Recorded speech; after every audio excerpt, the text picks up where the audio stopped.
Hi guys, so I've actually already recorded this video. I've just added this little bit now to it because since the recording of the video, I've sadly learnt of the tragic news that Graham, a friend of mine and obviously a great friend to SAFC Fans React, he sadly passed away. So I just kind of wanted to at least acknowledge that within the video, given this is the day of us finding out this news. So I just kind of wanted to say, rest in peace, Graham. My thoughts are with you, your family and friends, and of course all the lads at SAFC Fans React. My thoughts are with them. I just wanted to place that on record before going into the video. So yeah, rest in peace. He always seemed like a knowledgeable and really nice guy as well, with my encounters with him. So yeah, I just wanted to place that on record. So rest in peace, Graham. You'll be sorely, sorely missed.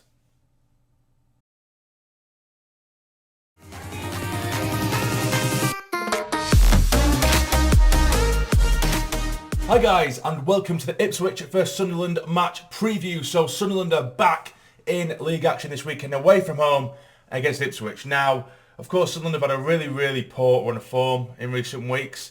It's been well publicised. I spoke about it a lot. I've got very annoyed about it, got very upset about it. But, I always say, and it's very, very cheesy, time is the greatest healer. And of course, we've just had a little bit of a break with the internationals going on. And, it kind of, I don't know whether it's just a case of being a Sunderland fan or what, but as time goes on without a game, you miss your football, regardless of whether Sunderland are playing badly or not. But then your optimism starts to grow again, unnecessarily, because nothing's necessarily happened and makes me believe, Sunderland are going to turn this around. But as a Sunderland fan, and as the optimist I like to think I can be, after a week or so, 10 days or however long it's been since league action, you start to think, actually, we can get back into this, we can do this. And of course, more than anything, I want Lee Johnson to turn this around. I want me to have egg on my face and he absolutely blitzes the rest of the season. Do I think that's going to happen? Probably not, but the optimist in me would like to think that we can come back with a bang this weekend away from home against Ipswich, who for me, they've absolutely turned it around recently themselves. The opening, sort of like 8-9 games, I think it were, they didn't get a win in the league anyway. I don't think they get their first win until, mid-September, after they had such a huge, and again, it's another well-publicised transfer window. They brought many players in. They're a very, very good side, particularly on paper. It's one of those sides that on paper they should probably be running away with this league, but they just haven't performed particularly well. But it's also a case of, they brought in a new manager. Everyone thought they were going to blitz the league. Like I said, they brought in a good manager, brought in a load of decent players, really high-end, top-tier League One players. They thought they'd run away with it, and they struggled. But it's a case of their board stuck with him. They had fans that wanted their manager out. A very good manager at that, by the way. But they stuck with him, and he's managed to turn it around a little bit. So now, when I look at that in an isolated fashion, it makes me think, should we really be doing that with Lee Johnson as well? But I suppose it's because it's the other way around, isn't it? They started off poorly, and then they've turned it around, but we started off really well. So to see how we've just capsized, I think it's a little bit of a different situation, but similar sort of thought process behind it, Of course, I'll get behind the lads regardless. I'm never going to turn on the lads. But can Lee Johnson turn it around? That's the big question. Can he turn this around? And it makes this game almost feel like a must-win. Is it a must-win? I think it's up there. It's absolutely up there. I think if we beat Ipswich, it's a sign of intent. It's a signal of intent, not just the rest of the league, but for us as well, to give us the belief that these lads can do it and Lee Johnson can do it. Get us a little bit more belief in Lee Johnson. And these lads need a pick-up as well. Some of the lads have been away on international duty. In particular, Tom Flanagan, he kept out that Italy side, riddled with some of the best players on the planet, and he kept them out 0-0, and he had an absolute stormer of a game. An absolute stormer. So for me, it gives confidence back to him, and that's the kind of thing you do get from international breaks. You can get some lads who maybe need that little bit of motivation, that bit of a push, and it does give him that little bit of an incentive to go back and, gives him a bit of a pick-me-up. Now, can he bring that over to this weekend? I know Evans played in that game as well, but the reason I'm bringing that up as well is because there was a huge sort of anger towards Lee Johnson, and I was a part of that anger when, of course, we got beat by Rotherham 5-1, and in that back line we had Doyle and we had Flanagan, and he went with the same back two, or the same defence for the next game as well. We got battered 3-0, and it made you think, for the centre backs in particular, what do these lads have to do, like Bailey Wright or Alves, to get into the side? If they get in, they're shipping 5 goals at the weekend, then Bailey Wright and Alves must be thinking, right, this is our chance to shine, and he plays him again, which I just think it's rubbish. That's absolutely terrible management from Lee Johnson, and I think that could be a part of it. Is mismanagement at the minute of the lads could be a big downfall of the shift in form, because that's really poor. To ship 5 and then keep them on, what do the lads have to do? And that's not me saying that I think Alves and Bailey Wright are particularly better than Tom Flanagan or Doyle, because I don't. I absolutely don't. I think Bailey Wright is a liability, and Alves has looked relatively shaky at best as well. So, I'm not saying that they're better, but it's the mismanagement from Lee Johnson there. So, the reason I mention that is because, of course, with Tom Flanagan going away on international duty, regardless of the league form beforehand, because he's on this high, I will keep Flanagan in there. And because Doyle has been rested, because he's needed that rest for so long, I would put him back in there as well. So I just didn't want to look like I'm contradicting myself because of the whole form thing. But because we've had this break, because Flanagan's done class with Northern Ireland, because Doyle gets that break that is needed as well, it just, for me, I just think it's a decent time for him to get back on the horse. And they've had the breakaway and try and get back to it. That's my kind of thought process for it. So it's not going to be an easy game by any stretch. And I'm trying to just pluck out little bits of positives here. But, like I say, Ipswich are flying. They've lost 1, I think, in the last sort of 8 or 9. They lost to Plymouth, who absolutely frigging insane, by the way, at the minute. They're absolutely class, that Plymouth side.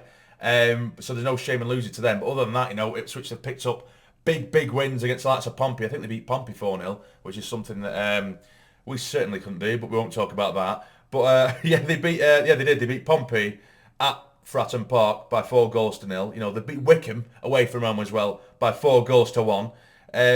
But yeah, the only loss was against Plymouth in recent times. They beat Fleetwood at home 2-1. If anything, their home form, it's not particularly bad by any stretch at all, but those are the kind of games that scream that they're a little bit more tighter, if that makes sense. It's sort of 0-0s, 2-1s here and there, but away from home they seem to blitz teams.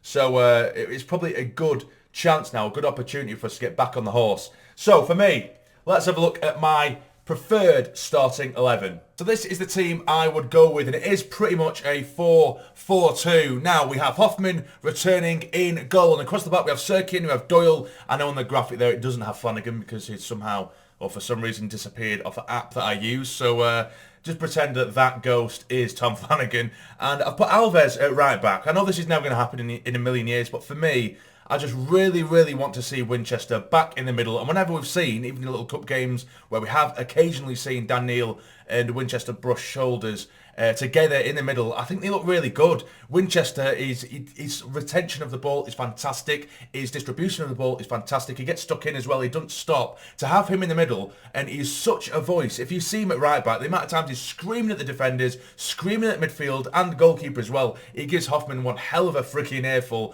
every time I see him on the pitch. So just to have that sort of leader, that leading ability in the middle, because for me, Evans, he has not impressed me whatsoever. The amount of times Evans, he's supposed to be our captain as well, and I feel like I don't know the lad. When he comes on, I feel like he's kind of like he's trying to spray these balls left and right, and they always go straight to the opposition. I'm not really seeing that much quality from him, and because he's injured half the time anyway, it's probably because I feel like I don't know him. For someone who's the captain of our club, I feel like I should know him a bit more, and I feel like he's just a bit personalityless, if that makes sense. And there's no real sort of evidence on the pitch that makes me want to keep him in the squad. So that is what I would do anyway. That is what I would do. Alves, I know he can play right back.